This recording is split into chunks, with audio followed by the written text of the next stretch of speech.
அனைவருக்கும் தீபாவளி நல்வாழ்த்துக்கள். தீபாவளினாலே மத்தாப்பு, சரவெடி, மகிழ்ச்சி, கொண்டாட்டம், இனிப்பு.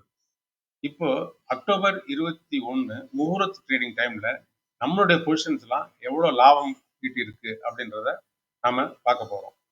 வழக்கமா ஒரு கான்செப்ட்ல லாபம் வருதுன்னா, ரெகுலரா வருதுன்னா, அதுல வால்யூமை நம்ம இன்க்ரீஸ் பண்ணி வியாபாரம் பண்ணணும். அப்படி பண்ணதுல தான் இந்த வாரம் நாம பார்க்க போறது இந்த மாசத்துக்கான அதிகப்படியான லாபம். இன்னும் ஒரு வாரம் பாக்கி இருக்கு. அடுத்த வாரம் நாம க்ளோஸ் பண்ணும்போது மொத்தமா எவ்வளவு லாபம் இருக்குங்கிறத பார்க்கலாம். வணக்கம், நான் பாலசுப்ரமணியன். இது என் பாலா ஃபினான்ஸ் அப்படிங்கிற சேனல்.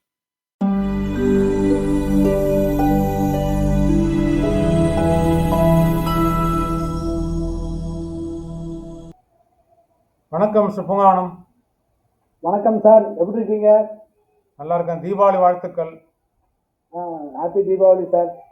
இந்த வாரம் நம்ம நேற்று ரெக்கார்ட் பண்ணுறதா இருந்தோம், நம்ம ப்ராஃபிட் எல்லாம் எவ்வளோ ஆயிருக்குன்னு பார்க்குறதுக்கு. ஆனால் இப்போ வந்து முகூர்த் ட்ரேடிங்னு சொல்லி இப்போ ஒரு 1 hour ட்ரேடிங் ஸ்பெஷலாக வச்சுருக்காங்க. இன்றைக்கி வந்து தீபாவளி முன்னிட்டு. இன்னைக்கு ஹோல் டே ட்ரேடிங் கிடையாது, ஆனால் அந்த 145 to 245 மட்டும் ட்ரேடிங் இருக்குது. நாளைக்கு ஆமாம், நாளைக்கு ட்ரேடிங்கு லீவு தான். ஈவினிங் டைமில் M6 மட்டும் இருக்கும். இதுக்கு அடுத்த ட்ரேடிங் வந்து புதன்கிழமை காலையில் தான் ஆரம்பிக்கும். ஓகே ஓகே சார், ஒரு இது நீங்கள் 1 அக்டோபர்லேருந்து 3 வாரத்துக்கு என்ன மார்க்கெட் சொல்லுங்கள் சார். மார்க்கெட் எப்படி இருந்தது? யூஸ்வலாக நம்ம மாத ஆரம்பத்தில் வந்து ஆப்ஷன் செல் பண்ணிவிட்டு மாத கடைசியில் வரைக்கும் ஹோல்ட் பண்ணால் அந்த ப்ராஃபிட் எவ்வளோ அப்ரிஷியேட் ஆகுதுன்னு வாரம் பார்ப்போம். அப்போ இந்த மார்க்கெட் கண்டிஷன் வந்து என்னங்கிறதையும் நம்ம இப்போ அனலைஸ் பண்ணிடலாம். நிஃப்டி என்ன இருக்குது, பேங்க் நிஃப்டி என்ன இருக்குது, கோல்டு, சில்வர், அதெல்லாம் வந்து மூவ்மெண்ட் எப்படி இருக்குங்கிறத நம்ம சார்ட்லேயே பார்த்துடலாம். இப்போ நிஃப்டி சார்ட் போட்டிருக்கேன். அக்டோபர் 1st வாக்கில் பார்த்தீங்கன்னா 24,600 இருந்தது. இப்போ வந்து 25,900, ஒரு 1300 பாயிண்ட் ஏறி இருக்குது. இது இடையில கொஞ்சம் சைட்வேஸில் இருந்தது, பட் ஃபுல்லாகவே அப் ட்ரெண்ட் தான். ஓகே, மார்க்கெட் வந்து டவுன் சைடே ரொம்ப பெருசாக வரல. பேங்க் நிஃப்டி செக் பண்ணால் அக்டோபர் 1st டைமில் வந்து 54,500 இருந்தது. இப்போ வந்து 2,500 பாயிண்ட் ஏறி இப்போ அரௌண்ட் 58,000 இருக்குது. ஓகே ஓகே, இன்றைக்கும் மார்க்கெட் வந்து ப்ளஸில் தான் போயிட்டுருக்கு. இந்த 21 days, இந்த 21 நாள் பீரியடில் பார்த்தீங்கன்னா கோல்டு, சில்வர் என்ன இருக்குங்கிறதையும் பார்த்துடலாம். ஓகே,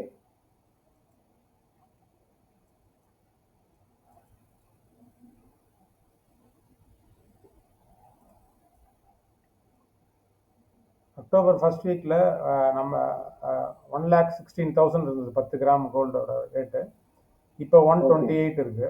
ஒரு 12,000 ரூபா, அதாவது 1,200 ஏறி இருக்கு கிராமுக்கு. ஆமாம், இது வந்து பீக் போனது வந்து 132,000 போயிட்டு இப்போ ஸ்லைட்டாக ஒரு கரெக்ஷன் வந்துருக்கு. சில்வர் வந்து மேஜராக கரெக்ஷன் இருக்குது, பட் அது ஏறினதும் நிறையா ஏறி இருக்கு. அக்டோபர் 1ஸ்ட்டில் பார்த்தீங்கன்னா 1,41,600 இருந்தது. 169, ஏறக்குறைய 170,000 வரைக்கும் போயிருக்கு. இப்போ வந்து ஒரு கிலோவுக்கு ஏறக்குறைய 20,000 ரூபா கிட்ட இறங்கி இப்போ 1,50,000 கிட்ட ட்ரேட் ஆகுது. Okay okay okay. ஸோ நம்ம கமாடிட்டிலையும் பொசிஷன் எடுக்கிறோம். அது இல்லாமல் ஈக்விட்டி மார்க்கெட்டில் ஆப்ஷன்ஸில் செல்லிங் பண்ணுறோம். ப்ராஃபிட் வந்து நம்ம பண்ணது 3,37,000 பண்ணோம். 3.37. அடுத்த வாரம் வந்து 4.72 இருந்தது. இப்போ கரண்டாக என்ன சார் இருக்கு ப்ராஃபிட்?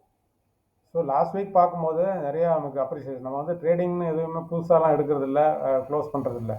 அதே பொசிஷனை அப்படியே மெயின்டைன் பண்ணுவோம். அது டைம் வேல்யூவில் அந்த ப்ராஃபிட் இன்க்ரீஸ் ஆகிட்டே இருக்கும். தேவைப்பட்டால் ஏதாவது 1-2 மைனஸில் போகிறதா இருந்தால் அப்போ மட்டும் கொஞ்சம் அட்ஜஸ்ட்மெண்ட்டுங்கிற மாதிரி என்ட்ரி ஆகி போடுவோம்.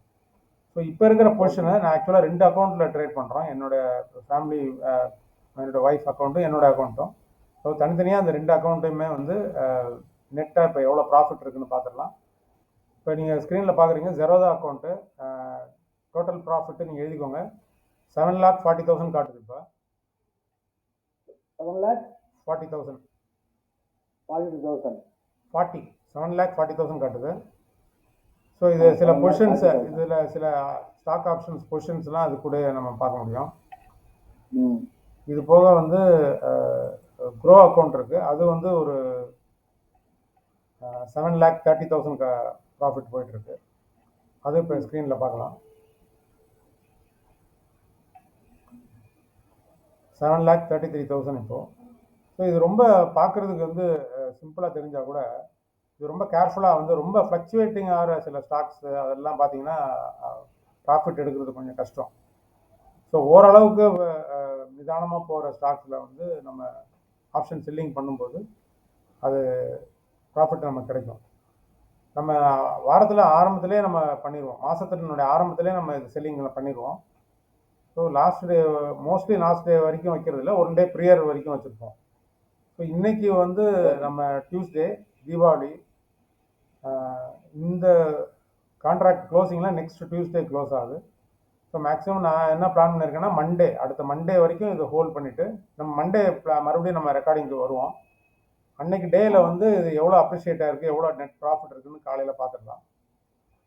ஸோ சேம் டே வந்து பொசிஷன்ஸ் எல்லாம் க்ளோஸ் பண்ணி ப்ராஃபிட் புக் ஆனது எவ்வளோன்னு பார்த்துட்டு மேபி ஆஃப்டர்நூன் செஷனில் ஒரு 1 o'clock மேலே வந்து நவம்பர் கான்ட்ராக்ட் எடுக்கிற வேலையை பார்க்கணும். நவம்பர் கான்ட்ராக்ட் எந்தெந்த ஸ்டாக்ஸ் எல்லாம் நம்ம ஆப்ஷன் செல் பண்ணணும், செல் பண்ணிவிட்டு அதை ஒரு 1 month நம்ம ஹோல்ட் பண்ணணும். வீக் ஆன் வீக் எவ்வளோ ப்ராஃபிட் அப்ரிஷியேட்டாக இருக்குங்கிறது நம்ம வாரம் ரெக்கார்டிங்கில் பார்க்கலாம். கண்டிப்பாக. ஸோ இது நமக்கு வந்து மாதம் நம்ம ப்ராஃபிட்லாம் சில இதை பார்த்துக்கிட்டு இருப்போம். சில நேரங்களில் ஒரு சின்ன மைனஸ் கூட புக் பண்ணியிருப்போம். ஆனால் இந்த முறை வந்து தீபாவளி டைமில் ஒரு மெகா ப்ராஃபிட் எடுக்க பிளான் பண்ணி போயிட்டுருக்கு. நியர்லி வந்து ஒரு 12 lakhs ப்ளஸ் அப்படிங்கிற மாதிரி. ஏன்னா இதில் சில லாஸஸ்லாம் புக் ஆகிருக்கும். நம்ம நெட்டாக எவ்வளோ இருக்குன்னு சொல்லி நம்ம நெக்ஸ்ட் வீக்கெண்டில் தான் தெரியும். ஸோ இது வரைக்கும் இந்த பெரிய ப்ராஃபிட் நம்ம பார்த்ததில்லை. ஸோ இந்த கான்செப்டில் நம்ம இந்த ப்ராஃபிட் எடுக்கும்போது இப்போ இதையும் இந்த கான்செப்டையும் நம்ம வந்து நம்ம ட்ரைனிங்கில் நம்ம கஸ்டமர்ஸ் வர்றவங்களுக்கு நம்ம கிளியராக எக்ஸ்பிளைன் பண்ணிடலாம் என்னென்ன செய்யணும் அப்படின்னு. அப்பதான் அவங்களுக்கு புரியும். ஆமாம், நம்ம பொசிஷன்ஸையும் அவங்க எது எடுக்கிறோங்கிறதையும் நம்ம ரிவீல் பண்ணிடலாம். இப்போ இந்த டைமில் எது எடுத்துருக்கோம் அப்படின்னு சொல்லி. கண்டிப்பாக சார். அடுத்த மண்டே நம்ம மார்னிங் வந்து ஒரு 10:30, 11க்கு லாகின் பண்ணி எவ்வளோ ப்ராஃபிட் இருக்குன்னு பார்க்கலாம். ஏன்னா அரௌண்ட் 12 to 1 o'clock வந்து அன்னைக்கு சேம் டே நம்ம பொசிஷன்ஸ்லாம் க்ளோஸ் பண்ணி, ஸோ அடுத்த மண்டே நம்ம மறுபடியும் இந்த பொசிஷன்ஸ்லாம் என்ன ஆகுது, எவ்வளோ ப்ராஃபிட் அப்ரிஷியேட் ஆகிருக்குங்கிறதையும் செக் பண்ணி பார்த்துடலாம். அது வரைக்கும் காத்திருப்போம். மறுபடியும் உங்களுக்கு தீபாவளி வாழ்த்துக்கள். அது வரைக்கும் காத்திருப்போம். நன்றி, வணக்கம். தீபாவளி வாழ்த்துக்கள் சார். வணக்கம் சார்.